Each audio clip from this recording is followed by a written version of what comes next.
Ne me croyez pas sur parole, vous vérifiez. Bukhari 4795. Donc Allah, créateur de l'univers, il a un cerveau comme Ak.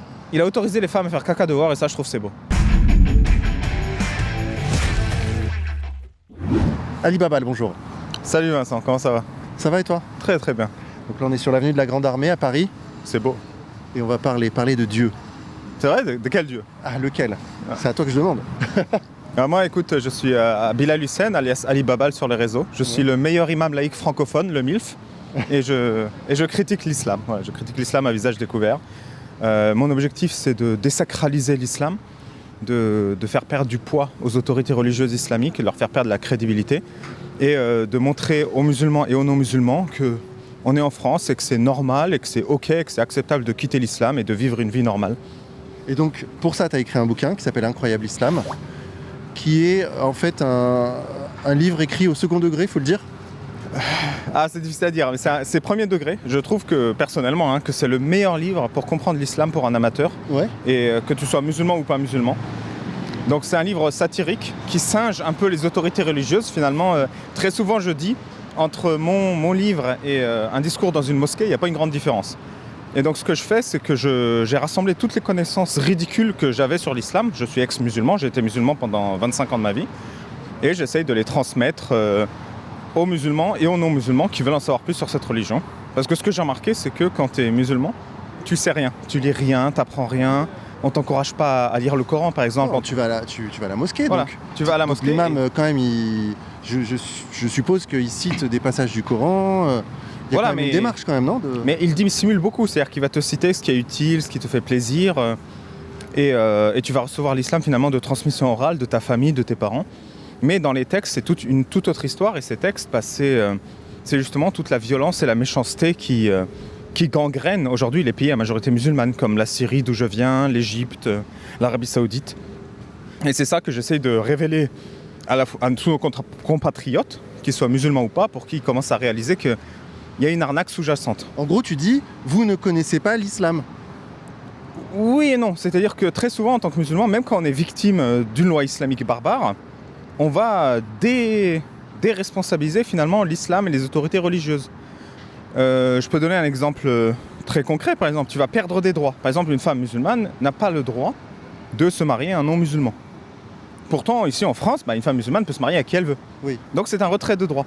Mais le musulman va voir ça comme une vertu, comme un bienfait, Et les musulmans, du coup, vont s'habituer petit à petit à ce que par la loi islamique, la charia, qui est transmise souvent soit par les autorités religieuses, que ce soit des imams, des savants, le gouvernement, parfois même tes parents, tes grands-parents, il va s'habituer à ce qu'on lui retire des droits, ce musulman. Alors là, on va un peu déjà dans le vif du sujet, mais c'est ça l'idée, c'est que tu habitues petit à petit via une secte des individus à ce qu'ils n'aient pas les mêmes droits, les droits fondamentaux qu'on offre à tout le monde. Et du coup, ce que ça fait des populations qui sont prônes à accepter une dictature. Parce qu'une dictature, par défaut, elle va te retirer des droits fondamentaux. Tu veux dire que les musulmans français, aujourd'hui, là, ils seraient prêts à accepter une dictature sous certaines conditions? Une seconde, je suis méfiant parce que c'est les voitures, là. Allah nous protège. Ouais, bien entendu. En fait, l'islam, ça fait plusieurs choses à un musulman. Et je parle de connaissance de cause et de mon analyse, mais évidemment, des musulmans peuvent se poser la question et se dire est-ce qu'il a raison, est-ce qu'il a tort. La première chose que tu fais, c'est que tu sacralises l'ignorance. On a une formule magique très bien dans l'islam qui est Allahu A'lam, Dieu sait mieux. Et donc, plutôt que de chercher à savoir, tu vas dire non mais Allah il sait, on va pas chercher. Et ça crée des réponses très simplistes. Une illustration de la sacralisation de l'ignorance, c'est d'où vient l'humanité. Alors dans l'islam, et c'est pas un monopole de l'islam, il y a beaucoup de religions abrutissantes qui font la même chose. L'humanité, c'est Adam et Ève, ils ont fait des enfants, leurs enfants consanguins ont fait des enfants, etc. Et ça fait l'humanité. Donc quand tu as cette réponse, tu vas pas chercher une autre réponse. Tu vas pas chercher des fossiles, tu vas pas chercher une évolution génétique, tu vas pas chercher par l'observation, par l'empirisme. Tu peux même interdire de chercher. Tu peux même interdire de chercher, c'est-à-dire que quand tu poses des questions, très souvent, je connais beaucoup de musulmans du Moyen-Orient ou d'Afrique du Nord, c'est très courant, qu'on ait posé une question très jeune et que soit on se fait taper, soit on nous ait dit « tu poses trop de questions, arrête ». Donc on va te sacraliser l'ignorance. Et le Coran lui-même va sacraliser l'ignorance. Il va te dire ne pose pas des questions qui, si la réponse t'était divulguée, te rendrait triste. Et donc ça, par exemple, ça vient d'un hadith où Mohammed il est dans le désert et quelqu'un lui dit si t'es un vrai prophète, qui est mon père? Ça, c'est l'explication de ce verset du Coran. Et Mohammed, il fait ne pose pas des questions qui, si la réponse était divulguée, tu vois. Donc Mohammed, il esquive la question pour prouver qu'il est un prophète parce qu'il sait qui est son père. Et il fait un genre de truc mystique comme ça. Donc premier point, c'est que ça sacralise l'ignorance. J'essaie de répondre à ta question, hein. Est-ce que les musulmans de France aujourd'hui sont prêts à accepter la dictature? Deuxième, c'est que ça te fait accepter qu'on te retire des droits. Donc le droit du mariage, par exemple, pour les femmes non musulmanes. On te retire un autre droit, c'est que une femme a le droit d'être belle et de séduire. Donc non, dans l'islam, c'est criminalisé d'être belle et de séduire dans la rue, d'aller parler à quelqu'un. Pas qu'une femme, un homme aussi. Il n'a pas le droit de séduire dans la rue, il n'a pas le droit de parler, il n'a pas le droit de flirter, il n'a pas le droit d'être élégant. Ça, c'est écrit où ça? C'est dans le fiqh ou dans le Coran ou dans le... C'est un peu de tout. Par exemple, je dirais plutôt dans l'enseignement religieux, on va te dire que c'est haram de flirter, d'avoir des relations hors mariage, même de parler. On appelle, tu vois, tu parles à une femme, on appelle ça la fornication des oreilles. Tu regardes une femme dans la rue ou un homme, on appelle ça la fornication des yeux. Donc tout est criminalisé et sexualisé. Et ça, c'est des discours qu'on a dans les mosquées aujourd'hui en 2025 et sur Internet. C'est-à-dire, je peux te ramener des vidéos enregistrées d'imams où l'imam dit ça. Méfiez-vous de la fornication des yeux, ne regardez pas dans la rue. Donc on va te retirer ce droit. On va te retirer le droit, par exemple, à un sommeil équilibré. Voilà, dans l'islam, c'est obligatoire de se lever avant le lever du soleil pour faire de la prière. Je disais, mais un être humain normal, il a le droit de dormir une nuit complète, tu vois. Et surtout quand c'est un enfant. C'est-à-dire que ce droit, on te le retire très tôt. Hein. La prière, c'est recommandé dès 7 ans. Et si à 10 ans tu pries pas, on doit te frapper. Ça, c'est un hadith, donc un récit authentique du prophète Mohammed. Donc c'est une recommandation du prophète en personne. Voilà, un enfant à 10 ans, il prie pas, frappe-le. On va te retirer d'autres droits comme ça. Et donc ça t'habitue. Par exemple, une petite fille a le droit de choisir son futur mari. Dans l'islam, non, le père peut marier sa fille vierge, peut la marier dès le berceau selon certaines écoles. Et elle va être sexualisée très tôt. Donc très tôt, on va dire, dès ses premières règles, elle est mariable, consommable, sexualisable. Et donc les gens, petit à petit, s'habituent à ce qu'on leur retire des droits. Et autre chose, le système islamique est parfait en tant que tel. C'est un système où, un autre exemple, tu n'as pas besoin de voter. Tous les ans, on a des imams et des prêches et des religieux qui vont te dire « Est-ce que voter, c'est halal ?» C'est-à-dire déjà, ils posent la question, tu vois. Et donc, c'est un problème parce que, un, ça te retire un droit, mais deux, ça fait de toi quelqu'un qui n'est pas vraiment un citoyen. D'accord, t'es français, mais avant d'être français, t'es musulman. Est-ce que le musulman a le droit de vote? Maintenant, la question c'est, est-ce que le français a le droit de vote? La réponse c'est oui. Le musulman, ça doit venir après. Et donc, on va dire, est-ce que c'est halal, est-ce que c'est haram? Donc, ça t'habitue à ce que... C'est haram, voter c'est haram pour les... Oui, parce que dans l'islam, t'as pas besoin de voter. T'as un représentant d'Allah sur terre, et c'est que le représentant d'Allah sur terre, il est un peu choisi par les autorités religieuses. Il n'y a pas besoin de le choisir, c'est vraiment le plus pieux d'entre nous, le calife, il est un peu autoproclamé. Et il n'y a pas besoin d'élection, il n'y a pas besoin de rotation du pouvoir, il n'y a pas besoin de séparation du pouvoir. Donc le musulman, il s'habitue à ne pas contribuer à la vie de la cité, vu que les autorités pensent tout pour eux. Et la dernière règle qui est importante, c'est qu'en tant que musulman, tu crois, et encore une fois, c'est pas le monopole de l'islam, c'est juste que moi, en tant que milf, je connais l'islam mieux que les autres sectes, tu crois que tu auras une justice après la mort. Donc tu es plus passif face à une injustice de ton vivant. Et toi, quand tu es un dictateur ou un fasciste, tu préfères une population qui veut une justice de son vivant ou une population qui espère une justice après la mort? Évidemment, le deuxième. Et donc, tu vois, tous ces éléments ensemble, ça fait qu'une population musulmane, à un moment, elle devient très frêle face à un fascisme, que ce fascisme soit islamique ou pas. Parce que tu acceptes ces règles, qui sont une justice après la mort, accepter qu'on te retire des droits, accepter de ne pas contribuer à la vie de la cité. Et donc, tout ça, ça crée des populations comme ça. Et moi, c'est ce que je combats. Je veux dire aux musulmans, non. Vos droits et vos libertés passent avant Allah. Et ça, c'est très grave. C'est très grave parce que tu es déresponsabilisé. Et surtout, même quand tu vis une injustice horrible, tu ne te rends même pas compte de cette injustice. Je vais te donner un exemple concret. Moi, je viens de Syrie. En Syrie, tu as l'électricité dans certains villages où je viens, 2 heures par jour. Alors qu'il fait 40 degrés, tu as 2 heures d'électricité par jour. Donc, tu n'as pas de ventilo. Et moi je demandais, mais pourquoi on n'a pas d'électricité alors qu'en France il y a l'électricité tous les jours? Et on me dit c'est la faute d'Israël et des Juifs. Ah mais je suis désolé, mais pas d'électricité, c'est la faute du gouvernement quand même un peu, tu vois? C'est ce que je veux dire. Il n'y a pas l'eau courante. Pourquoi il n'y a pas l'eau courante? C'est la faute d'Israël et des Juifs. Tu vois, donc même quand tu es agressé par tes propres autorités locales, c'est-à-dire qu'il n'y a pas de classe moyenne, il y a une bourgeoisie au pouvoir et des pauvres, tu n'arrives même pas à comprendre le problème. Et comme tu ne comprends pas le problème, comment tu vas le résoudre? Donc je dis très souvent, vous savez, les Français, ils ont peur de l'islam souvent parce qu'ils disent c'est du terrorisme. Et du coup, les musulmans se sont attaqués, mais je ne suis pas un terroriste. Et ils ont raison, les musulmans. L'islam ne fabrique pas des terroristes. Moi, je le dis premier degré, c'est pas de l'ironie ou du sarcasme.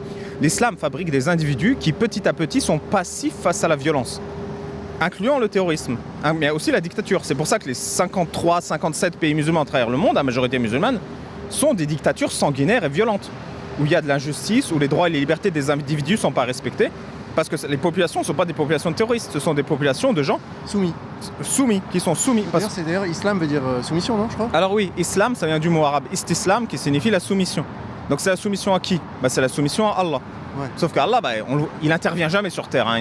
Il n'intervient pas dans les élections, il n'intervient pas dans le système de santé publique, il n'intervient pas dans le système de retraite. Il n'y a pas de miracle en islam ? Jusqu'à aujourd'hui, il n'y en a pas beaucoup qui sont documentés. Voilà. Ah ouais. Regarde, il y a un miracle, c'est moi, mais premier degré, Allah n'intervient pas. Donc tu es soumis à qui ? Tu es soumis au prophète Mohammed. Problème, Mohammed aussi, il n'intervient pas, il est mort il y a 1400 ans. Du coup, tu es soumis à qui ? À qui est après Allah et le prophète Mohammed et qui est un être humain et qui est vivant et qui interagit avec nous ? C'est l'autorité religieuse, que ce soit au pouvoir, que ce soit la dictature, que ce soit les imams. Mais alors il y a un truc, parce que tu dis l'islam ne fabrique pas des terroristes. Pourtant, la majorité des terroristes en France sont musulmans et se revendiquent de l'islam. Oui, et d'ailleurs, dans les textes, il y a des versets ultra-violents contre les koufars, etc. Enfin, tu connais tout ça. Ça, c'est vrai et c'est pertinent. En fait, ça fabrique très peu efficacement des terroristes, encore une fois. C'est-à-dire que l'objectif principal, c'est pas ça, même si ça en fabrique. L'objectif, c'est des gens qui sont passifs à ça. Parce que historiquement, c'était quoi ? C'était Mohammed et ses voyous qui allaient piller des caravanes et qui revenaient avec des femmes et des enfants esclaves et de l'argent qu'ils ont volé. Ouais. Donc il fallait bien, quand ils reviennent dans leur village, les paysans locaux, ils se disent ouais, bon, c'est ok, tu vois. Ouais. Donc il fallait créer cette passivité. Mais effectivement, ça crée des terreaux. Moi, je peux citer par exemple, celui qui quitte l'islam, tuez-le. Voilà, ça c'est une règle, un hadith, un récit authentique de Mohammed qui fait la loi. Donc la charia, la loi islamique sunnite, est très claire. Sunnite, ça veut dire l'islam sunnite, c'est l'islam de 90 à 95% des musulmans sur terre. Et donc ça veut dire qu'il vient de la sunna, la tradition du prophète. Donc dans l'islam sunnite, la superstition, c'est que la meilleure manière de vivre, c'est de vivre exactement comme le prophète Mohammed et de copier ses moindres faits et gestes. Donc dans cette loi sunnite, celui qui quitte l'islam, mis à mort, je suis désolé, mais c'est un acte totalement terroriste d'assassiner quelqu'un pour un crime de pensée. Et c'est d'ailleurs ça qui fait qu'il y a si peu d'ex-musulmans qui s'expriment. Parce que même au sein de la famille, tu es ostracisé, tu es rejeté, tu es... Terrorisé, quoi, les musulmans. Terrorisé. Et effectivement, l'islam va encourager le terrorisme et le meurtre et la mort comme une vertu. Donc par exemple, on a un hadith dans la biographie de Mohammed qui dit « Oh Mohammed, qui est l'homme, le musulman qu'Allah préfère ?» Et Mohammed va répondre « C'est celui qui enlève son casque et son armure et qui court avec une épée à la main vers l'ennemi, qui tue et qui se fait tuer. » Wow. Donc tu vois, il y a une vertu dans la mort. Et la plus haut degré de vertu, c'est le martyr. Et le martyr, c'est quoi dans l'islam ? C'est aller à la guerre, combattre les mécréants et mourir dans le processus. Donc il y a un amour de la mort, qui est un amour de la mort chez les terroristes et même chez les musulmans du quotidien. C'est-à-dire que les musulmans du quotidien, moi encore une fois, je viens du Moyen-Orient, je ne connais pas vraiment autant les musulmans français ou marocains ou algériens. Mais au Moyen-Orient, on va te dire, la mort est plus préférable que la vie. La vie après la mort est meilleure que la vie. La vie sur Terre est passagère, la vie sur Terre est... Tu vois, la vie sur Terre est même une prison qui te retient de l'au-delà. Donc la mort est glorifiée. Donc un musulman, il n'essaye pas de vivre au mieux, il essaye de préparer sa mort. Parce que la mort, c'est un examen pour l'éternité. Tu vois. Et donc tu as cet amour et cette glorification de la mort qui fait que finalement, tu ne fais pas vraiment d'efforts dans ta vie. Et moi, j'utilise souvent l'image du pourquoi faire mon lit le matin, je le défais ce soir. C'est cette mentalité, mais sur l'échelle d'une vie entière, tu vois. Pourquoi essayer d'améliorer la vie ici-bas alors que la fin du monde, c'est demain ? C'est très apocalyptique, hein, c'est comme les témoins de Jéhovah ou autres, mais ça a vraiment un impact sur la société. En même temps, toi, tu dis, par ailleurs... Et pardon, juste pour conclure, parce que tu avais posé la question, quand même, c'est oui, il y a un séparatisme et une haine du mécréant et de l'autre. C'est-à-dire la Ummah musulmane est la meilleure du communauté. C'est un suprémacisme. C'est un suprémacisme et ça te dit, en gros, ça te valide ton suprémacisme parce que Dieu l'a dit. Donc ça va, on n'est pas raciste, on n'est pas haineux, on fait qu'obéir à Dieu, tu vois. Ouais. Est-ce qu'on a vraiment le choix ? Donc c'est pas juste un suprémacisme, ça te valide dans le suprémacisme. Tu vois, tu ne te sens même pas coupable d'être supérieur, tu te sens même pas haineux, Moi j'étais musulman, je me sentais pas haineux, c'est juste, c'est comme ça, Dieu l'a dit, voilà, qu'est-ce que tu veux que j'y fasse ? Alors, c'est confortable comme position évidemment, mais je pense que ce qui est important, c'est de ne pas infantiliser les musulmans. Et pourquoi c'est confortable comme position ? C'est parce que beaucoup de gens sont timides à l'idée de critiquer ça. Par exemple, moi j'ai lu un peu de littérature, j'ai vu beaucoup de juifs mais qui écrivaient on est vraiment le peuple élu, tu vois, et surtout après la Seconde Guerre mondiale, j'avais lu des témoignages et tout, ils mettent ça en cause. Mais dans la communauté musulmane, il n'y a personne qui me remet en cause, on est la meilleure des communautés. Donc il n'y a pas cette normalisation de c'est un peu exagéré, quoi. Tu vois. C'est vrai que du point de vue des musulmans, ils sont le peuple élu, d'une certaine façon aussi. Oui, c'est ça. Élu par Allah. Et d'ailleurs, on a un hadith très rigolo où Mohammed va au paradis Et il y a Moïse. Et Moïse, il montre sa communauté. Et là, Mohamed lui montre sa communauté et dit la mienne, elle est plus grosse. Et c'est un vrai hadith. Si. Si. Ouais, c'est ça. Voilà, donc il y a cette idée de comparer la communauté musulmane à la communauté juive. Et ouais, on est quand même meilleur que vous, même après la mort. Voilà. Alors tu disais tout à l'heure, tu appelles les musulmans, en fait, pas à sortir de l'islam en réalité. En fait, si tu as envie de croire en Dieu, tu sais, Allah, il sert à rien. Hein, il est pas là, il intervient jamais. Donc tu fais ce que tu veux. Moi, ce que je veux, c'est que les musulmans, s'émancipent de l'autorité religieuse. Parce que 99% du problème, c'est ça. C'est des musulmans qui sont soumis à ce qu'une autorité leur dit, que cette autorité soit leur imam, leur père, leur mère, un grand savant, un grand tiktoker. Mais ça, précisément, c'est impossible en islam. Non, c'est possible tout le temps. C'est juste que tu peux croire en Allah et t'émanciper de l'autorité religieuse. Oui, parce que l'autorité religieuse, c'est un être humain, tu sais. Oui, après, si tu veux croire en Shrek, en Spider-Man, je m'en fous. Mais il faut désacraliser tout ça. Et le deuxième point, c'est amener les musulmans à aimer leurs droits et leurs libertés plus que tout. Moi, je pense que c'est ça la solution. Ça passe vraiment par l'éducation. Et je vais te donner des exemples concrets. Pour faire de l'Égypte un trou, il a fallu 2 générations. 1 génération, 2 générations. Ah oui. C'est-à-dire qu'on a des vidéos, il y a 100 ans, où le président égyptien se fout de la gueule des frères musulmans quand il disait qu'il fallait une loi pour obliger toutes les femmes à être voilées dans la rue. Nasser. Et aujourd'hui, qu'est-ce qui se passe ? Toutes les femmes, 90% des femmes égyptiennes sont excisées. Toutes les femmes sont voilées quasiment dans la rue. T'as des lois qui punissent ça. Pareil pour l'Algérie. Aujourd'hui, t'as des lois qui font que si tu manges dans la rue pendant le ramadan, tu peux aller en prison et tu peux avoir une amende. Alors que, donc en 1-2 générations, tu peux faire qu'un pays soit islamisé. Parce que les autorités religieuses savent que ça passe par l'éducation et l'endoctrinement et l'abrutissement. Et donc le contraire est possible. Moi je pense que le contraire est possible. C'est-à-dire que tu peux éduquer les enfants, les équiper intellectuellement à un esprit critique. Et surtout aider à réaliser. Il faut parler aux musulmans. Je pense qu'un des problèmes aujourd'hui, c'est que les musulmans français sont considérés comme des gamins. Voilà, oui, bon, ils ont leur superstition, d'accord, ils font la prière à 4h du matin, ils mettent le cul en l'air 5 fois par jour pour pas se faire torturer. Mais bon, c'est leur croyance, c'est leur culture. Ah ben je suis désolé, si c'est leur croyance et leur culture, c'est que tu les considères pas comme des Français.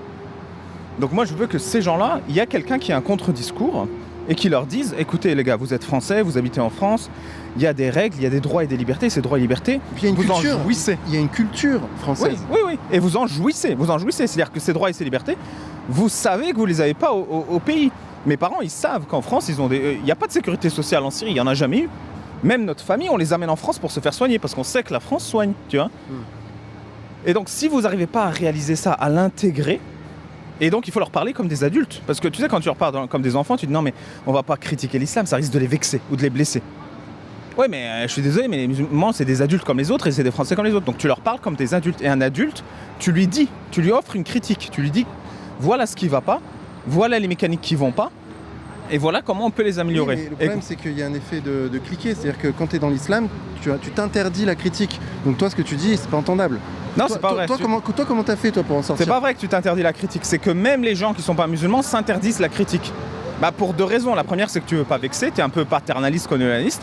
Et la deuxième, c'est que tu as peur de la mort, parce qu'on a eu des attentats terroristes. On a eu quelques-uns et ça terrorise les gens à l'idée de non mais si on y met les mains dans le plat, on sera le premier à se faire buter, même si on règle le problème. Non mais là, en tout cas, pour ce qui concerne les non-musulmans, ils critiquent pas l'islam, mais ils ont peur de se faire traiter de raciste ou d'islamophobe. Oui, mais ça, je m'en fous. Moi, je le fais. Le MILF fait ce qu'il veut. Mais ils ont pas peur d'Allah ni rien. Enfin, tu vois. C'est pour ça que j'ai écrit un livre et c'est pour ça que je fais des lives quasiment tous les jours sur ma chaîne YouTube, Ali Baba, la sagesse d'Islam. Abonnez-vous, parce que je veux donner les outils aux gens pour comprendre. Voilà comment on fait une critique rationnelle, logique et pertinente. Et voilà les éléments de langage qui feraient de vous un raciste. Et moi je dis toujours c'est normal d'être raciste parce que c'est comme ça qu'on a survécu. Les non-racistes ils se sont fait buter dans leur tribu il y a 70 millions d'années. Donc c'est normal, c'est un réflexe humain d'être raciste. Mais la réalité c'est qu'on vit dans une société. Donc comment on fait pour passer outre ce réflexe raciste et coexister avec des gens à qui on a appris dogmatiquement dans l'islam à ne pas coexister. C'est-à-dire que l'idée d'un compromis avec les mécréants est inexistante dans l'islam. Et les autorités religieuses le répètent et bourrent le crâne des musulmans de ça. Donc moi je suis là pour faire ce contre-discours, pour que jamais dans l'espace public il y ait une autorité religieuse qui s'exprime et qu'elle ne reçoive pas quelqu'un qui défend les droits et les libertés. Et parce que je sais que je vais dire quelque chose de raciste moi-même, mais je suis désolé, les musulmans c'est des êtres humains intelligents en France. Voilà. Et donc il faut s'adresser à leur intelligence. Et la seule manière, vraiment la seule manière de faire qu'un musulman soit un séparatiste en France, un haineux de la France, c'est de jamais lui adresser la parole. Parce que si tu fais ça, tu valides. Et donc moi, je leur adresse la parole 1000 fois s'il faut. Et je vais à chaque fois défendre leurs droits et leurs libertés. et en les mettant en contraste avec les retraits de droits et de liberté de l'islam, sur la base des textes et des hadiths. Et j'utilise souvent pour créer ce contraste une autorité religieuse. Je débat avec des imams, je débat avec des musulmans, pour qu'ils se rendent compte à force, ah oui, effectivement, il y a quelque chose de souhaitable et quelque chose de pas souhaitable. Et je répète, c'est un miracle. L'islam, c'est un miracle. Pour arriver à une population qui est complètement soumise, il faut que personne, pendant 30, 40 ans, n'apporte la moindre contradiction. Et comment on faisait ce miracle avant ? Chaque fois que quelqu'un faisait la contradiction, on le traitait de mécréant et on l'exécutait. C'est-à-dire peine de mort. Et donc moi, j'essaye de faire... Maintenant, on a de la chance, on est en France. Il n'y a pas de peine de mort pour le mécréant. Là, il y a les LFI qui essayent de caser islamophobes un peu partout. Mais je m'en fous, ça me passe dessus. Non, mais la peine de mort, tu apportes la contradiction. La peine de mort, elle n'est pas forcément infligée par l'État. Elle peut être infligée par un taré. Oui, par un taré, ou même tu peux te faire lyncher par la foule. Hein. C'est-à-dire, dans les pays à majorité musulmane, c'est mort sociale aussi. Hein. C'est-à-dire, plus personne te recrute, t'as plus d'appartement, tu peux plus te marier, tu vois, t'es isolé de tout le monde. On a Cherif Gaber, par exemple, qui a à peine critiqué l'islam en Égypte, qui a passé 7-8 ans caché dans le pays, et maintenant qui vient de se faire arrêter il y a 1-2 semaines par les autorités, et on sait que ça va être la prison pendant 5-10 ans. Hein. Donc c'est comme ça qu'on fait taire la critique. Et quand il y a zéro critique, ce séparatisme est là. Et je dis souvent, en fait, beaucoup de gens ont un réflexe un peu suprémaciste. Et c'est humain, encore une fois, mais les Français non musulmans vont se dire « chez nous, ça n'arrivera pas ». Mais c'est pas vrai. En fait, vous êtes des êtres humains comme les autres. Vous êtes des êtres humains comme les Arabes, comme les Africains, comme les Asiatiques. Si vous faites la même chose, vous obtenez le même résultat. Et encore une fois, entre autres, les frères musulmans et les autorités religieuses islamiques le savent. C'est pour ça qu'ils font la même chose. Ils victimisent les musulmans, ils isolent les musulmans de la critique, ils isolent les musulmans de la société, ils font qu'ils arrêtent de vivre, de contribuer à la vie de la société. Et ils leur promeuvent une charia qui est plus souhaitable que finalement la société dans laquelle ils vivent. Ça a marché partout et ça marchera ici aussi. Et donc il y a 2 solutions. Il y a une solution, soit tu es violent, et ça je pense que c'est une bonne solution à court terme et une très mauvaise solution à long terme. C'est-à-dire tu dis on vire tous les musulmans, voire on les bute, voire... Tu peux régler beaucoup de problèmes sur le court terme, mais ça ne crée pas une société respectueuse des individus, respectueuse des droits et des libertés de chacun. Ça ne crée pas la société que je veux. Et l'autre solution, c'est d'investir sur le dialogue et l'éducation. Et l'éducation, tu veux de la simplicité, de la clarté, tu veux des lois, tu veux de la fermeté, pour dire voilà la société qu'on veut. Et j'ai entendu quelque chose de très intéressant à la radio il y a quelques jours, c'était l'école de la République, c'est un projet politique. C'est le projet politique de la République. Et donc je pense, pour promouvoir ce projet, il faut inclure dans l'éducation des enfants la suprématie de leurs droits et de leurs libertés. Je le répète, hein, c'est ça qu'il faut inclure dans leur éducation. Et je ne veux pas dire que le système éducatif en France est mauvais. Moi, c'est grâce à la France et à l'école française que j'ai pu me sortir de l'islam. C'est eux qui m'ont donné les outils, c'est mes professeurs qui m'ont donné les outils. Et je ne veux pas dénigrer les autres et dire vous avez eu un mauvais professeur, c'est pas vrai. Non, si vous avez eu un mauvais prof, vous avez eu un mauvais prof. Moi, j'ai eu d'excellents profs tout le long de ma scolarité. Parfois, je n'étais pas à la hauteur même. Et c'est eux qui m'ont donné les outils. Ils m'ont traité également. Je n'ai pas senti de racisme de la part de mes profs. Ils m'ont traité comme un élève. Ils m'ont traité, tu vois. Et c'est ça qui m'a, à force, au bout de 20-23 ans, j'étais équipé pour quand je voulais sortir de l'islam et finalement devenir français, parce que j'ai pas vécu comme un Français mon enfance finalement. Et j'ai pu le faire. Donc je pense vraiment que l'éducation, c'est l'outil impeccable. Non, mais en fait, je me dis comment on fait pour ne plus respecter les autorités religieuses tout en croyant dans le Dieu que prêchent ces autorités religieuses. Là, tu dis qu'il ne faut pas forcément sortir de l'islam, il faut juste se rebeller contre les autorités. Non, parce que quand tu fais ça, c'est la charia vers les bœufs. C'est quand tu fais ce que je dis, t'es sorti de l'islam. T'as plus qu'à l'accepter. Quand tu remets en cause un seul truc dans l'islam, c'est fini. Ça s'enclenche de toute façon.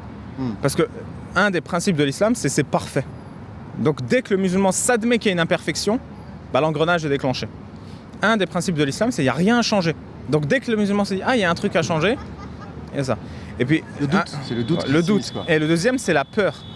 Les autorités religieuses sont terrifiantes. Donc quand tu les ridiculises, le musulman il a plus peur. Et c'est la peur qui te maintient là-dedans et qui te fait te soumettre à ça. C'est une terreur. C'est une terreur absolue. Et je le sais parce qu'on te parle que de torture. Toute ton enfance, toute ta vie, on te parle de torture. Quand tu es mort, tu vas être torturé dans ta tombe du moment où tu es enterré jusqu'au jour du jugement dernier. Et donc, le musulman, il est paranoïaque. Pourquoi on va me torturer dans ta tombe ? On va te torturer parce que tu as dit ça. On va te torturer parce que tu as fait ça. Et vous comprenez que l'islam, c'est une religion de paranoïa. Sur Allah, sur un caprice, même si tu as fait toutes tes prières, même si tu n'as rien fait d'erreur, tu vois, Par exemple, tu as des vidéos, j'en ai regardé une sur ma chaîne récemment, où l'imam il te dit toute ta vie tu as prié comme ça, et Allah il dit il faut que tes mains soient entre ton nombril et tes parties génitales, et pas ici. Et bien toutes tes prières sont invalidées. Mais non. Donc Allah sur un caprice il te jette en enfer. Moi on me racontait une histoire quand j'étais petit, il y a un monsieur qui a tout fait bien, qui faisait le ramadan, qui avait ses 4 femmes, vraiment c'était un exemple sur terre. Et pour la prière du midi, il entend la prière, il dit je fais une sieste 5 minutes, je suis épuisé, et je vais à la prière. Et pendant qu'il dort, Allah il le tue. Et il fait pourquoi tu étais en train de dormir au lieu de marcher vers la mosquée? Paf en enfer. Donc Allah il est capricieux, ça rend le musulman paranoïaque. Tout ce qu'il peut faire, tout ce qu'il peut dire, le rend paranoïaque. Et comment tu fais pour créer un être humain paranoïaque comme ça? Tu lui offres aucune contradiction. Il faut que des êtres humains viennent, respectent les musulmans français, leur disent écoutez, le gars qui a dit que vous allez vous faire cramer le parce que vous ne faites pas déranger tous les vendredis à la mosquée, il se moque de vous. Le gars qui a dit que ta fille elle est apte et mature à 13 ans, 10 ans, 11 ans, il se fout. C'est un péo criminel. Le gars qui a dit qu'il fallait couper la tête de ton fils sinon il n'aura pas au paradis, c'est un fou, c'est un fou. Et il faut créer ce contraste pour que les êtres humains musulmans, français, ils aient le choix. C'est ça qui leur manque dans les dictatures musulmanes. T'as pas le choix. Celui qui fait un choix autre que l'islam est détruit socialement. Et si vous êtes passif, et surtout si vous ne les traitez pas comme des adultes et comme des citoyens, ils vont se communautariser, se séparer. Et ça t'amène toujours à une société moins souhaitable. On n'a pas envie d'une société où tout le monde se clash. Mais je comprends ce que tu dis, hein. Je comprends tout à fait ce que tu dis. Est-ce qu'on peut croire en Allah et... Non, dans le fond, Allah il n'existe pas, on le sait tous. Mais Allah, ce que je veux dire, c'est que Allah, c'est pas le fond du problème. Allah, il intervient jamais sur Terre, jamais. Ceux qui interviennent sur Terre et qui passent à la télé et qui font des shorts TikTok et qui racontent de la merde, c'est des êtres humains. Ceux qui impriment le Coran, qui le distribuent, qui le vendent, c'est des êtres humains. Ceux qui impriment et qui distribuent l'épée dégainée contre celui qui insulte le prophète de Ibn Taymiyyah, qui légitime le meurtre de Charlie Hebdo, qui légitime le meurtre du blasphémateur, qui légitime le meurtre de l'apostat, c'est des êtres humains. Et on a des instituts. Ibn Taymiyyah en France, Ibn Taymiyyah, il a fait un livre où il explique comment découper la tête de quelqu'un. Et ce gars-là est considéré, et j'ai des vidéos par Tariq Ramadan, par 4 ou 5 imams d'internet, comme une sommité philosophique et théologique. Alors que le mec, son travail, c'est de couper une tête, couper un bras, couper une main, tu vois. Donc ces gars-là sont glorifiés. Et vous comprenez la mécanique tout de suite. Tu vas à la mosquée, l'imam te dit Ibn Taymiyyah ou Ibn Kathir ou l'imam Ahmad ou qui tu veux, c'est une sommité intellectuelle. Le mec, il achète ses livres, il lit ses livres et ses livres, c'est il faut tuer un tel, il faut tuer un tel, il faut tuer un tel. La mécanique, elle est simple. C'est comme ça que tu trouves un mec qui va tuer Samuel Paty en autonome. C'est tu glorifies l'autorité islamique. 2, l'autorité islamique a écrit un livre totalement terroriste. 3, le musulman qui a vu ça validé dans une mosquée va lire le livre et le prendre premier degré. T'as pas besoin de poser des questions, on te l'a déjà validé dans la mosquée ou sur TikTok ou autre. Et encore une fois, c'est des sommités, c'est des superstars de l'islam francophone qui disent ce genre de choses. Et il y a un autre problème, et j'ai dit que ça déresponsabilise beaucoup l'islam. En Algérie, les musulmans, ils avaient envie de la charia parce qu'on leur a dit la charia c'est beau, c'est parfait, c'est le système juridique parfait. Alors moi je vous dis, la charia, il n'y a pas un musulman avec qui je débat qui a lu un livre de droit islamique. Hein. Et d'ailleurs, je suis le meilleur formateur de juristes islamiques en France. Hein. Tu prends les abonnés de ma chaîne, tu leur fais un examen écrit, 2000 abonnés de ma chaîne contre 2000 musulmans en France, les abonnés de ma chaîne, ils connaissent le droit islamique mieux. Hein. Ah oui. Je suis le meilleur imam laïque de France, je répète. Et donc, ils vont voter pour la charia parce que la charia, c'est la loi d'Allah. Mais ils ne savent pas ce que ça veut dire. Ils ne savent pas que la charia, ça leur retire des droits. Et en plus, ils sont un peu suprémacistes. C'est-à-dire qu'eux, ils ont le droit d'avoir ces droits parce qu'ils vivent en France. Mais le musulman qui est au Maroc, le musulman qui est en Algérie, il n'a pas le droit d'avoir les mêmes privilèges que lui. Donc pourquoi toi, tu as le droit, par exemple, de manger dans la rue pendant le ramadan, même si tu ne le ferais pas, et l'arabe en Algérie ou en Syrie, il n'aurait pas le droit. Ça n'a aucun sens. Pourquoi lui, il est menacé de prison et toi, tu le fais pas, on s'en fout. Ouais. Donc déjà, tu as une hiérarchie de droits. C'est ça que je dis, quand tu es musulman, tu es apathe. Et c'est pas que, encore une fois, l'exclusivité des musulmans. C'est le sujet que je connais. Quand tu es musulman, tu es souvent apathique quand on retire des droits à quelqu'un d'autre parce que tu sais même pas que c'est un droit. Et tu le vois même pas comme une injustice. Donc les Algériens en Algérie, ils ont voté pour la charia. La conséquence, ça a été que les islamistes ont appliqué la charia. Et on a eu la décennie noire. 250 000 morts violentes. Et aujourd'hui, les musulmans en Algérie trouvent toujours que la charia, c'est idéal. Parce qu'ils n'ont même pas compris que leur problème, c'était ce qu'ils voulaient. Donc même une fois sous la charia, la dictature, la violence, même après 250 000 morts violentes, tu réalises pas le problème. Tu réalises pas que les islamistes ils coupaient les têtes des femmes non voilées dans la rue dans les années 90-2000. Oui, ils coupaient. J'ai eu des témoignages sur ma chaîne de femmes qui disent j'étais en Algérie, j'étais algérienne et les femmes étaient terrorisées de sortir dans la rue parce qu'elles disaient si je mets mal mon voile ou si je mets pas un voile, on peut me couper la tête. Et j'ai des femmes qui ont vu des femmes se faire couper la tête. Et la conséquence, c'est qu'aujourd'hui, tout le monde est voilé. Mais ils savent pas qu'ils sont voilés parce que leurs parents étaient terrorisés et qu'ils leur ont dit voile-toi, on sait jamais. Mais l'arrière-pensée, c'était les islamistes nous ont coupé la tête à cette époque. Et à l'époque, il y avait les tremblements de terre. On disait les tremblements de terre, c'est parce que les femmes se voilent pas. On disait ça à l'école, on disait ça dans les mosquées, à la fin, les femmes se voilent. Et tu te rends pas compte quand tu as retiré un droit, parce que dans l'islam, une femme qui ne se voile pas est impudique. Mais c'est pas vrai, même si tu montes tes poils de tête, je suis désolé, mais t'es pudique, tu peux tout à fait être pudique. On va te dire, une femme qui se voile pas ira en enfer. Non mais c'est bon, on va pas cramer un être humain vivant parce qu'on a vu ses poils de tête, tu vois, ça a aucun sens. Et il y a un derrière, alors j'ai vraiment envie de te raconter ça, j'espère qu'on pourra prendre le temps. Vas-y, c'est t'inquiète. d'où vient le voile, tu sais. Regarde ça comme c'est beau. Ah, c'est magnifique. C'est l'Arc de Triomphe. Tu sais ce qui est encore plus magnifique? Toi.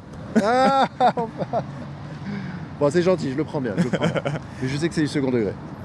Non, 1,5 degré, on va dire. Il y a du vrai, il y a du faux. Il y a beaucoup d'ignorance et d'incompétence sur la critique de l'islam dans l'espace public en France, et je le dis premier degré. Par exemple, il y a plein de gens qui vont utiliser la défense. Non, mais le voile n'est pas obligatoire, c'est pas écrit dans le Coran.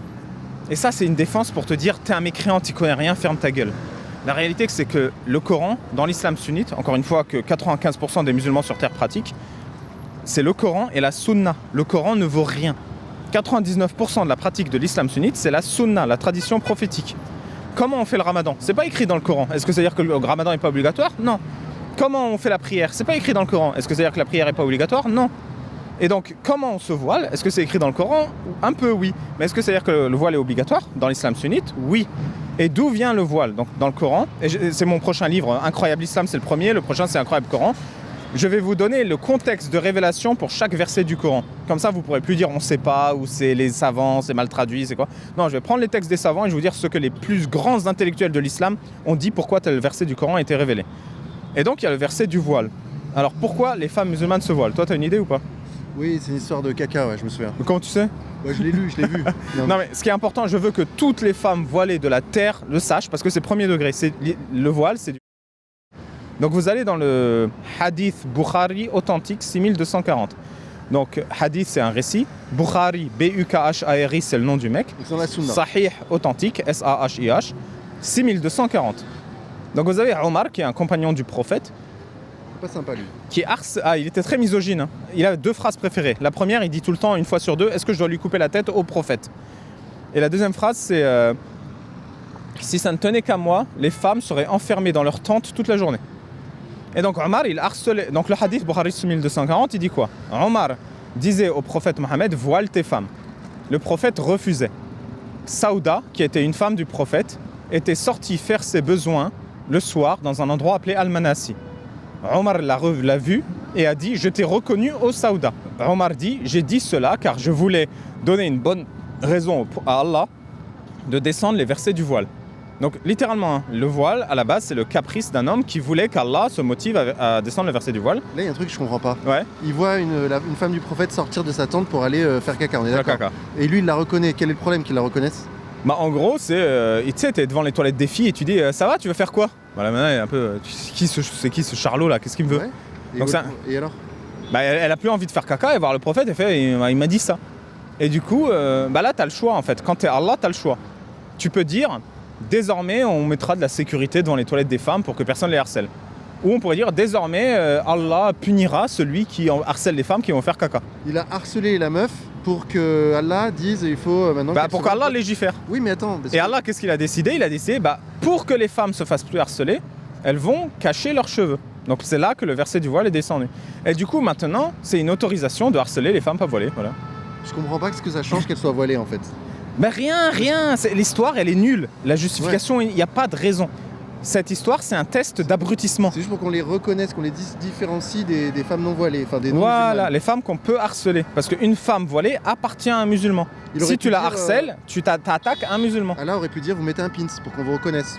Et vous, on vous reconnaît. Non, mais même, ne t'approche pas des toilettes des filles. Moi j'aurais dit ça. Hein. Personne ne fait rien et ne vous approchez pas des toilettes des femmes le soir. Je veux dire, voilà, c'est que c'est un voile, mais ça aurait pu être autre chose. Vous habillez en rouge. Non, mais l'idée... L'idée, c'était qu'on les reconnaisse, qu'on les distingue. Non, l'idée d'Omar, c'est que les femmes ne sortent pas de la maison. Parce que la suite de l'histoire, c'est que hadith Sahih Bukhari 4795, Saouda est sortie le lendemain faire caca. Bah oui, parce qu'elle n'a pas pu faire la veille. Elle s'est voilée de la tête à pied, sauf un œil, pour pouvoir se diriger. Donc là, c'est clair. C'est pour pas qu'on la reconnaisse. Voilà, là on ne sait pas qui fait caca. Et là, elle y va, donc elle a juste un œil qui dépasse. Et là, Omar, comme par hasard, hein, il était encore devant les toilettes des femmes, et il fait « Mais qu'est-ce que tu fais, Saouda? Je t'ai reconnu. Trouve un moyen pour que je te reconnaisse pas, même voilée. » Donc tu vois, son idée, c'était qu'elle chie à la maison et qu'elle sorte pas de la maison. Ok. Et du coup, elle revient et dit « Mohamed, même voilée de la tête aux pieds, Omar, il m'a reconnu. Qu'est-ce que je fais ?»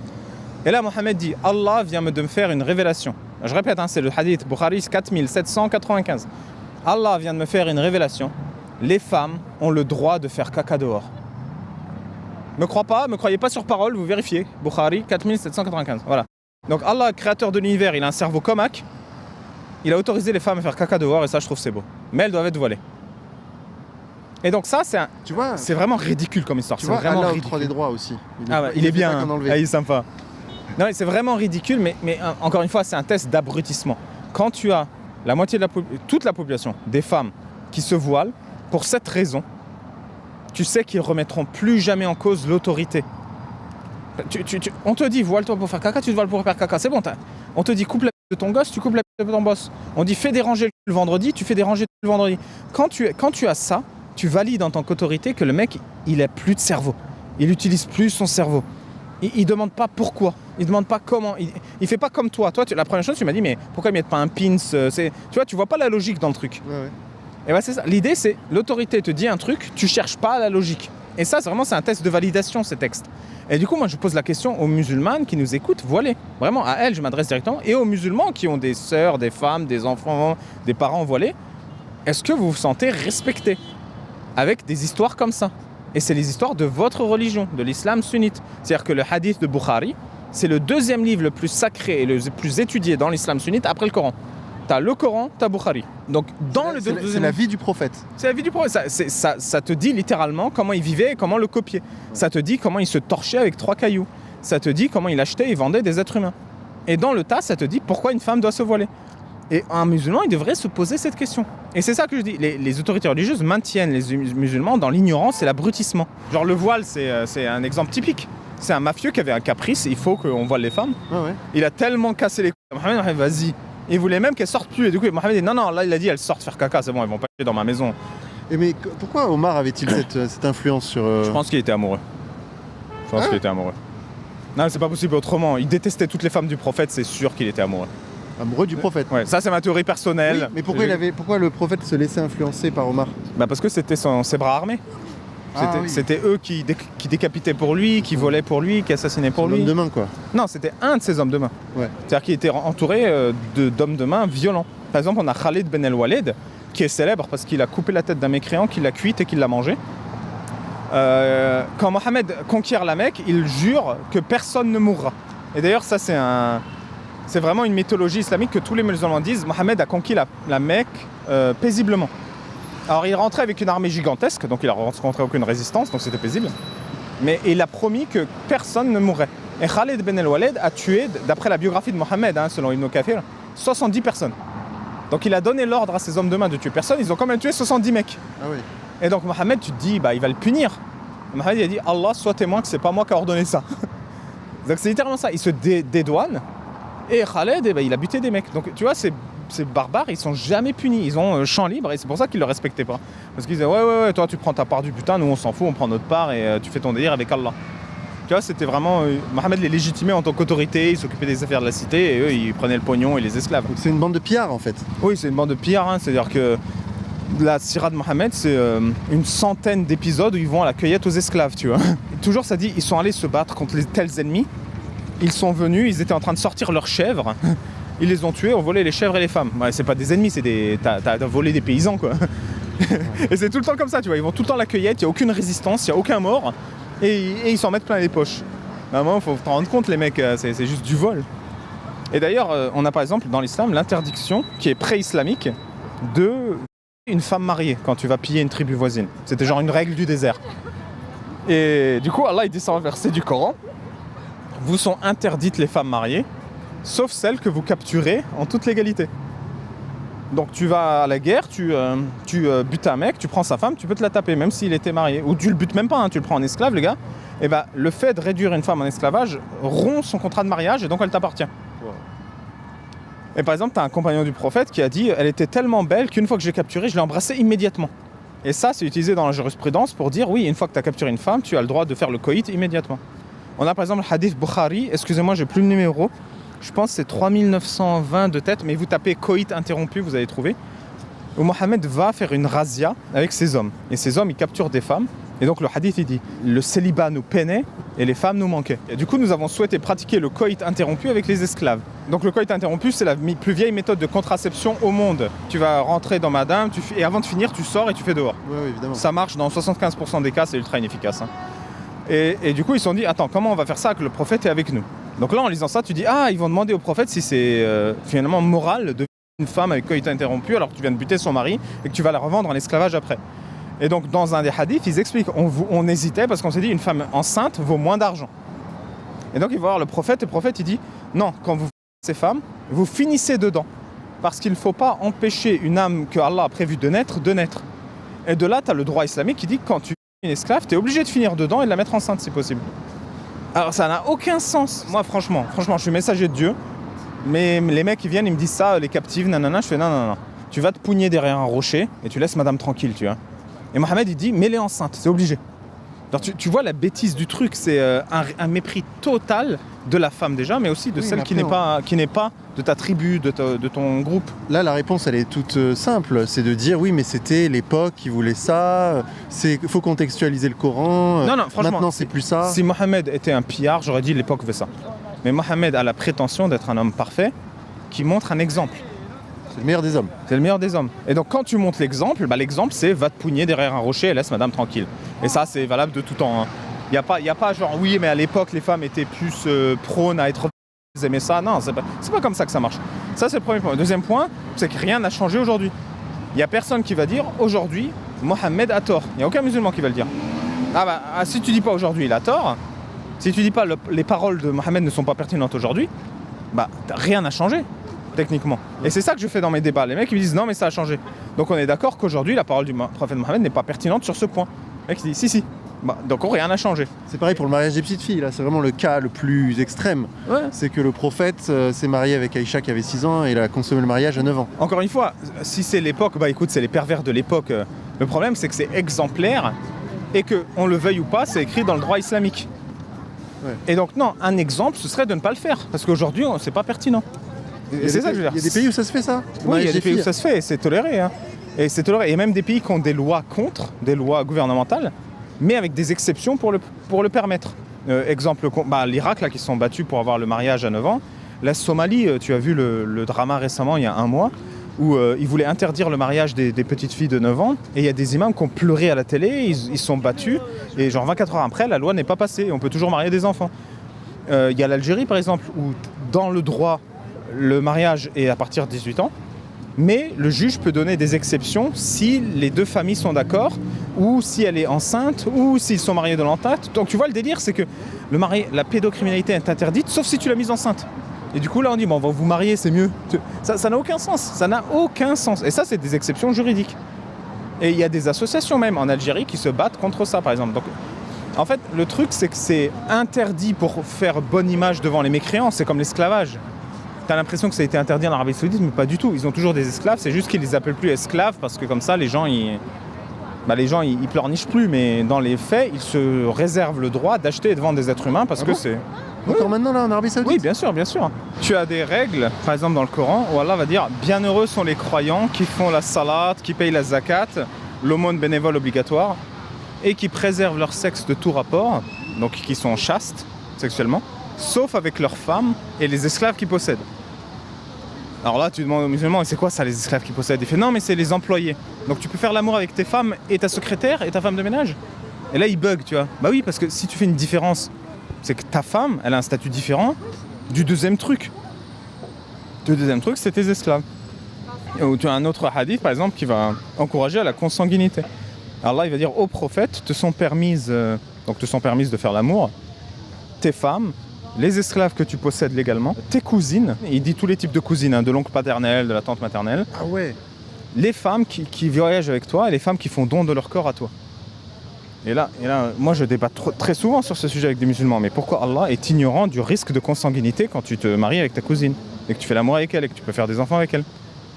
Et en fait, on a un énorme, vraiment un gigantesque taux de consanguinité dans les milieux musulmans parce que, par exemple, Arabie Saoudite c'est 50%, je crois Algérie c'est aussi 60%. C'est consanguinité, c'est au premier degré, hein, avec ta cousine premier degré. Parce que non seulement la consanguinité n'est pas détestée, mais en plus elle est limite encouragée, c'est une vertu, tu vois. Mieux vaut une cousine que quelqu'un que tu connais pas. Et du coup, ça crée des problèmes de santé et ça nuit. Ça nuit déjà sur un plan, c'est pas sain de se marier avec sa cousine, tu sais, tu sors pas de la famille, et sur un plan génétique, tu as des problèmes. Évidemment.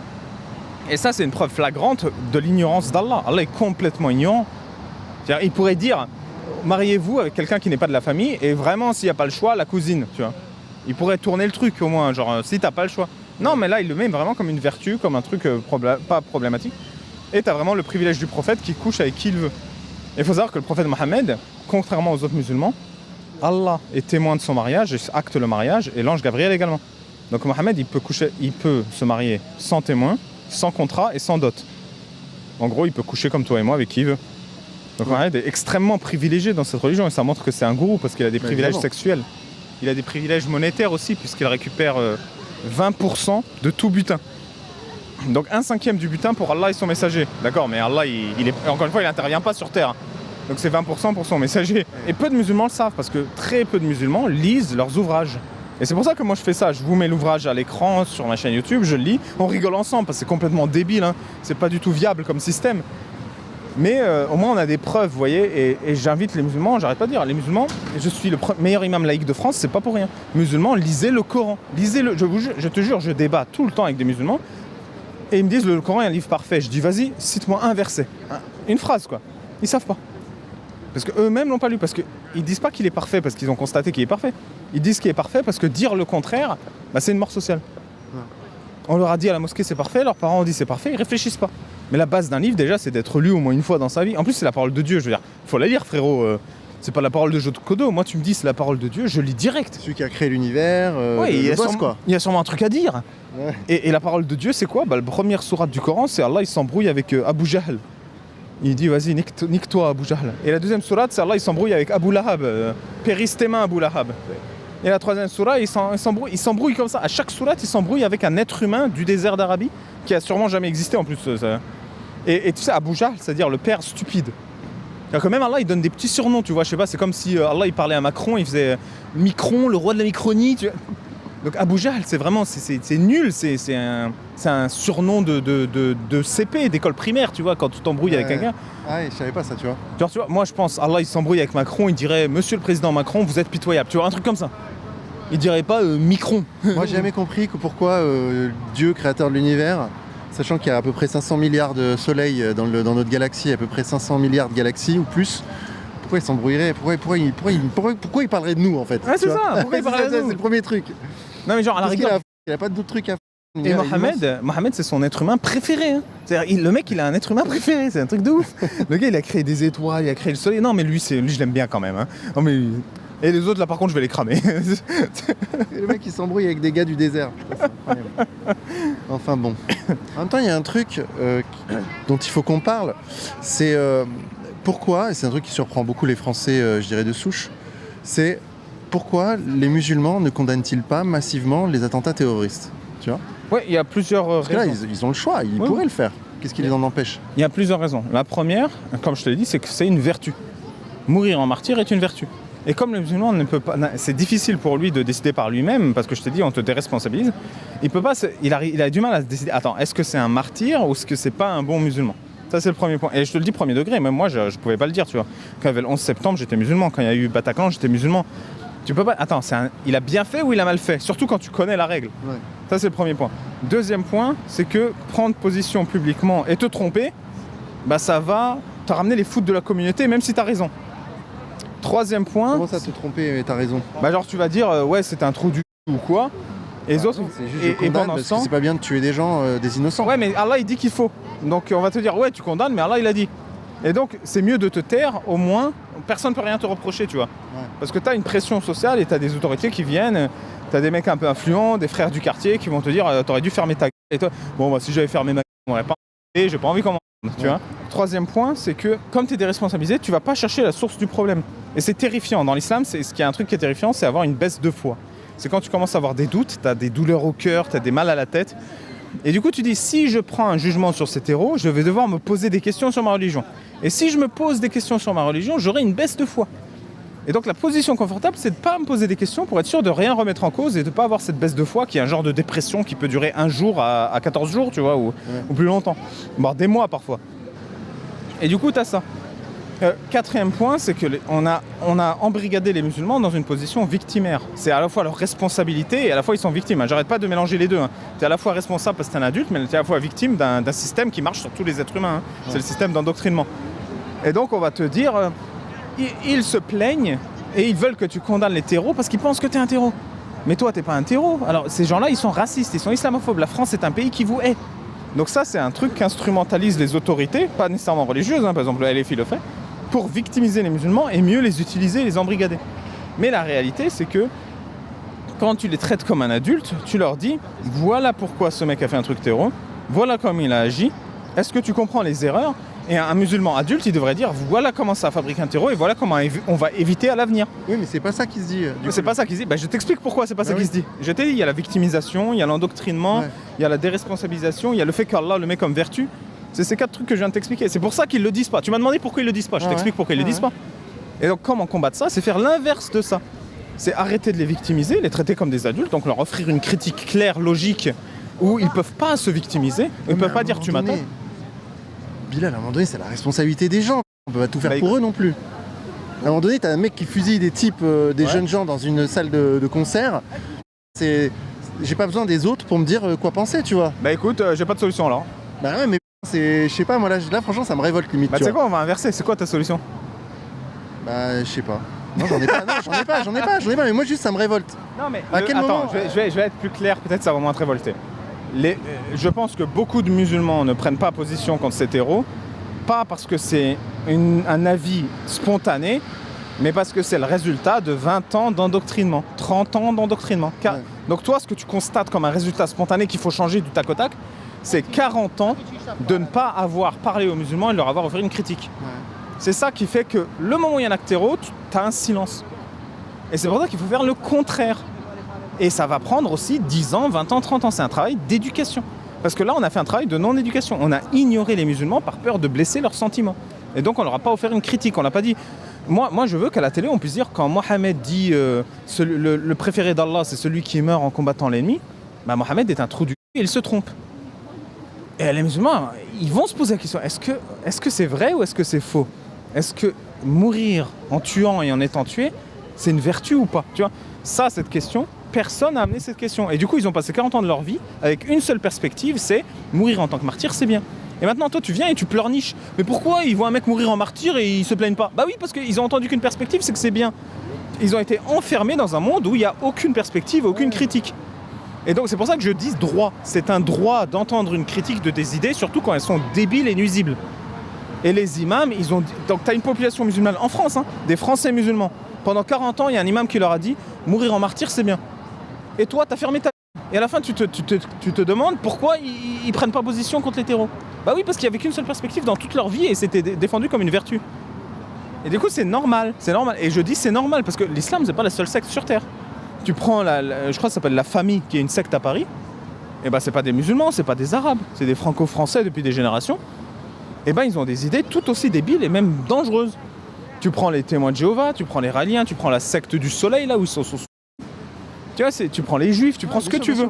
Tu enfermes un musulman ou un être humain dans un concept, tu obtiens ce résultat. C'est normal parce que les musulmans sont des êtres humains comme toi. Tu le mets les haut-parleurs tous les matins là, pendant toute leur enfance, ils deviennent fous, toi aussi. Tu vois, ils fonctionnent comme toi. Et c'est ça que les gens ont du mal à comprendre et que je dis. C'est des êtres humains comme vous qui sont soumis à un système auquel tu n'es pas soumis. Et du coup, tu es là, mais pourquoi ils réagissent pas? Mais c'est normal, je te dis, c'est normal qu'ils réagissent pas. Parce qu'ils sont dans un système qui normalise ça.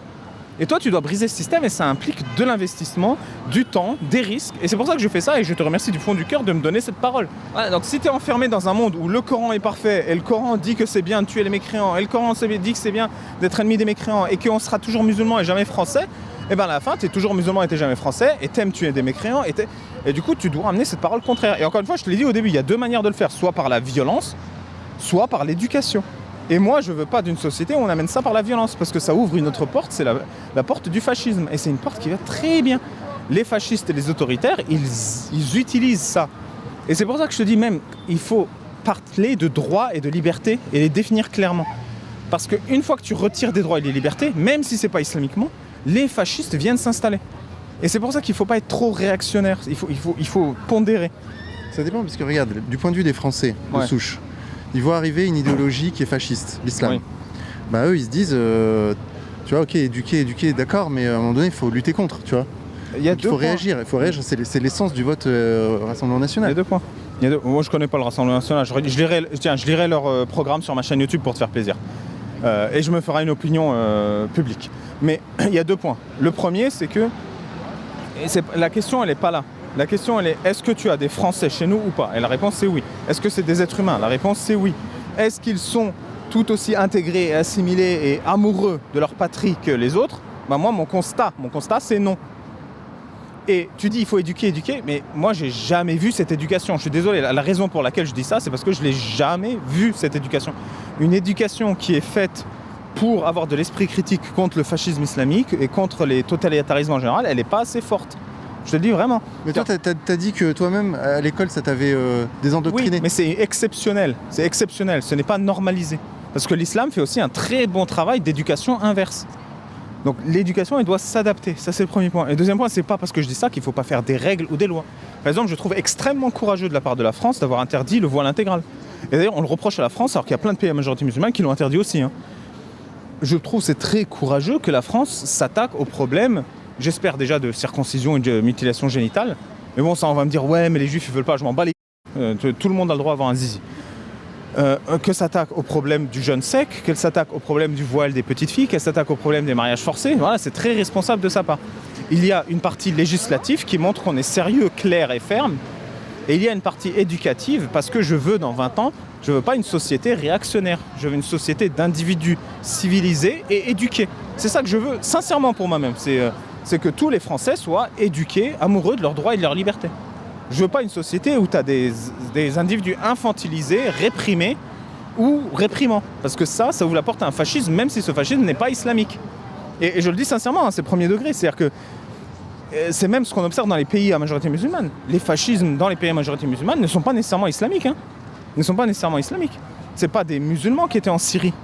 La famille Assad n'était pas musulmane, c'était juste des mafieux. L'armée en Algérie, je suis désolé, c'est pas des musulmans, c'est des mafieux. La famille royale, on sait que c'est des mafieux au Maroc. Tu vois, c'est des mafieux qui prennent ça. Merci, c'est cool. Merci beaucoup. Et moi, je pue. Un jour, je serai aussi célèbre que toi. Je le souhaite. Et donc, soit tu veux une société éduquée et civilisée, soit t'en veux pas. Et si toi, t'en as marre et que tu veux utiliser les solutions autoritaires, eh ben, tu vas perdre. Je te le dis, sur le court terme, tu vas gagner, c'est sûr, et sur le long terme, tu vas perdre. C'est-à-dire, dans 20 ans, 30 ans, tes enfants vivront dans une société arbitraire et injuste. Ça, c'est le premier point. Deuxième point, c'est que... C'est autoritaire, c'est plutôt limiter l'immigration. C'est dire, plus tu fais venir des musulmans, plus la société sera musulmane. En fait, tu fais 2 petites erreurs. Le premier point, je trouve, c'est que tous les pays de la Terre limitent l'immigration. Donc, soit c'est la France qui fait une erreur qui amène trop d'immigration, et ça, c'est un sujet, je pense, social et pas religieux. Et le deuxième, c'est politique. Tu veux limiter l'immigration. On parle de politique là. Tu dis tu vas faire venir le fascisme. Non, en fait, juste les Français, ils veulent que les frontières soient contrôlées parce qu'elles ne le sont pas. Mais ça, je trouve, ça me surprend que les frontières soient pas contrôlées. Tu vois, elles ne le sont pas. Moi, je connais pas un seul pays en Europe qui contrôle pas ses frontières. Ça n'a aucun sens. Ah ben si, puisque en fait, c'est pas. Tu peux rentrer en France illégalement, et une fois qu'on te chope et qu'on te met une obligation de quitter le territoire français, à 95%, dans 94% des cas, elle n'est pas appliquée. Donc en fait, tu rentres, on te dit tu dois repartir, mais en fait, personne ne fait en sorte que tu repartes. Donc globalement, c'est open bar.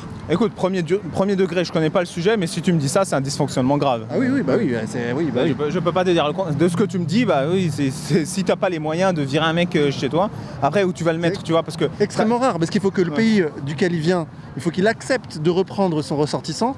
Non mais ça va pas marcher parce que par Évidemment. exemple, Et là, j'imagine qu'il vient systématiquement d'un pays fasciste. Bah, il vient des... Non, pas nécessairement, nécessairement, mais en gros, les pays disent bah non, on vous le reprend pas, donc ils s'en lavent les mains. Mais il est pas citoyen de ce pays. Les mecs qui restent, si, bien sûr. Oui, donc c'est un pays fasciste.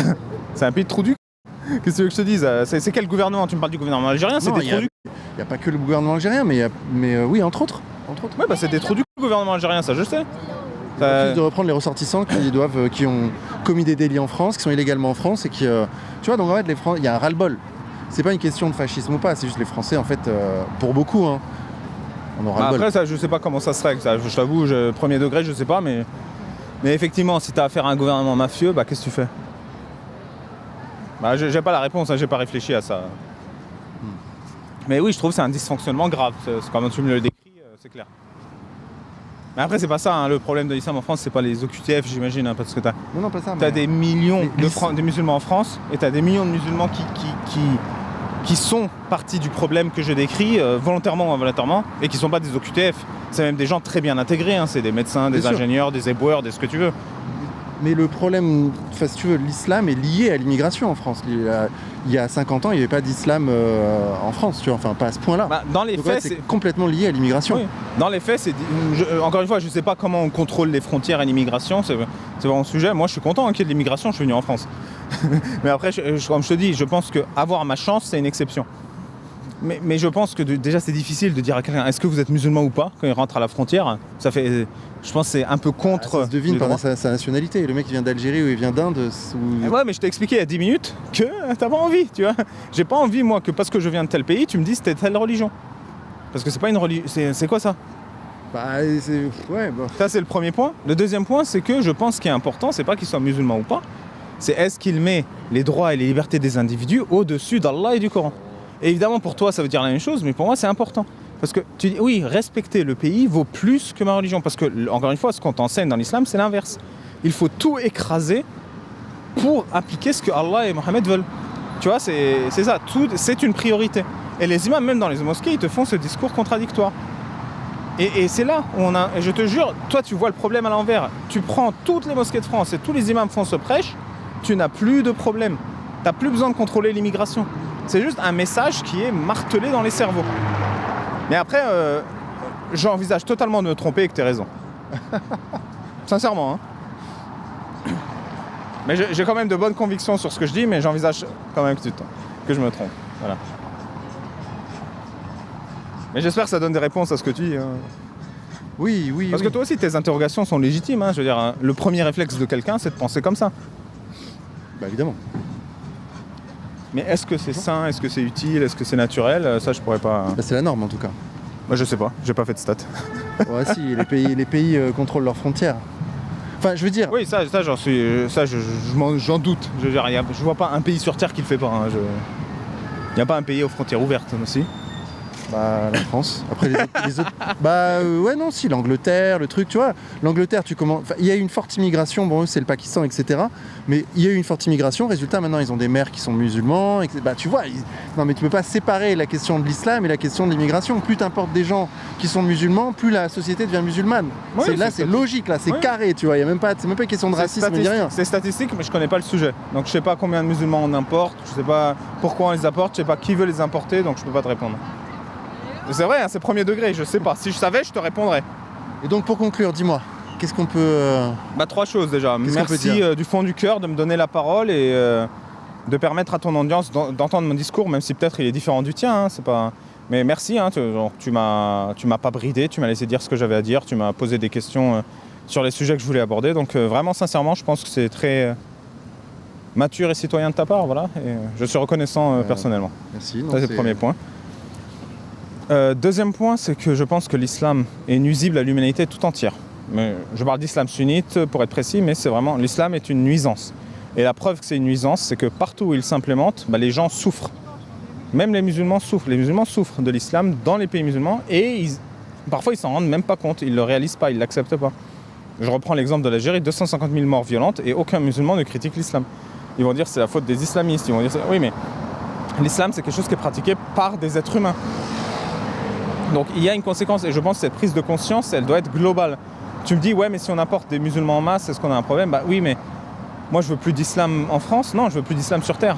Je veux plus d'islam aussi en Algérie, j'en veux plus au Maroc, j'en veux plus en Tunisie, j'en veux plus en Syrie, j'en veux plus au Qatar, j'en veux plus en Libye, j'en veux plus nulle part parce que les êtres humains ailleurs aussi ne méritent pas cette bêtise et cet abrutissement. Ça c'est le deuxième point. Le troisième point, c'est que je veux insister là-dessus. L'islam est abrutissant et je veux développer un peu là-dessus. Il y a une fierté islamique à ne pas savoir, il y a une fierté islamique à s'opposer à la connaissance et à la rationalité. Il y a une fierté islamique à dénigrer certains êtres humains et les hiérarchiser. On va dire par exemple que, voilà, et c'est clair, c'est dit noir sur blanc, un musulman est meilleur qu'un non-musulman. Un arabe est meilleur qu'un non-arabe. Hein. Dans les textes islamiques, Mohammed dit ça. Et il promet d'ailleurs aux musulmans, je vous donnerai la suprématie sur les non-arabes. Il dit ça dans la Sira, dans sa biographie. Donc l'islam, c'est vraiment suprémaciste, c'est totalitaire, c'est nuisible. Et je pense que la France a fait un excellent travail, par exemple, avec l'Allemagne. On s'est débarrassé du nazisme et on a des relations cordiales avec nos voisins. Et je pense qu'on peut faire la même chose, on peut se débarrasser de l'islam, qui, je le répète, pour moi, est une religion fasciste totalitaire, et j'ai de bonnes raisons de le croire. C'est pas juste une opinion, j'ai des preuves sourcées, assumées islamiques. Et je pense qu'on peut faire la même chose, on peut débarrasser les êtres humains de ça, et ensuite avoir une relation saine avec des Arabes, une relation qui se construit. Après, je dis des Arabes, il y a aussi des Africains, des Asiatiques, l'islam est un peu partout. Hein. Une relation où on est des citoyens du pays avant tout, parfois presque même des citoyens du monde, mais bon, on va dire que je suis un peu marxiste, donc je ne vais pas dire ça. Et où cette bêtise abrutissante n'a plus d'impact négatif sur les foyers, les individus et les sociétés. Donc j'invite vraiment les gens à s'équiper, parce que si vous avez une opinion réactionnaire et raciste sur les musulmans, vous ne vous rendez pas service au premier degré.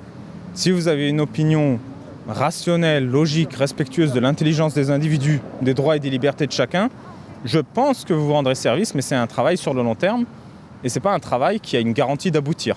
Moi, je ferai ma part du travail pendant 10, 20, 30 ans, je suis parti pour, et j'espère que j'aurai un maximum d'alliés qui comprennent le problème, parce que la première source de confusion, c'est que les gens ne comprennent pas l'islam, ne comprennent pas comment il abrutit un musulman, ne comprennent pas comment il le pousse à prendre des décisions qui paraissent absurdes. Et comme vous ne comprenez pas le problème, vous ne pouvez pas le résoudre. Et je vous assure que le premier problème, ce sont des autorités religieuses qui écrivent des livres, qui font des vidéos et qui répètent tous les jours, pendant des années, des messages haineux. C'est ça le vrai problème, de mon point de vue. J'ai quelqu'un qui a témoigné sur ma chaîne et qui dit son grand-père avait des esclaves. Moi, il y a un truc qui me fait halluciner en islam, je te le dis, hein, c'est le fait que la musique soit interdite. C'est vrai ça ou pas? Et il y a des milliers de musulmans sur Twitter qui mettaient « Ils ont fait la prière de la pluie à la Mecque et regardez, il pleut, c'est un miracle !» Mais genre premier degré, hein. On va totalement criminaliser l'existence des femmes et le mélange homme-femme, tu vois. Et alors, où est-ce que tout cela nous mène?